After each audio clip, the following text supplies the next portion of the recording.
So if you had to say like your favorite thing about holistic land management, or maybe you've said it already, carbon or perennials, is there anything else that you really love about it? Well, what I really love is the idea that management is important, right? I mean, you talk about your pristine wilderness. Well, the reality is, by the time we got here, there aren't any pristine wildernesses left unless we go to Antarctica, pretty much, right? I mean, humans have been managing in North America for 10,000, 12,000 years. So I really like this acknowledgement that humans are part of this system and that management is important. The idea that you can't just, particularly in the West, you can't just walk away, lock the gate, and the land will be incredibly healthy and vibrant, because it won't be, because we are an integral part of that system.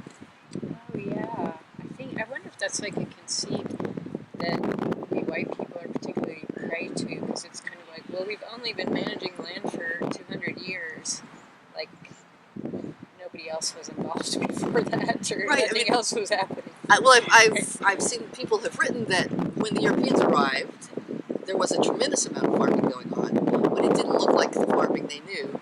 So hence to them it wasn't farming. Oh, interesting. It's more like a permaculture. They went to Brazil and there's all this edible forest stuff going on, but they don't see that because they're not straight roads. Right. So it was here, and I really love the idea that people are part of it, and that excluding people is really the wrong thing to do on many of these landscapes. Right, and that's maybe one of the big mistakes we make, is we think of ecosystems, or the way I've been thinking about ecosystems for many years.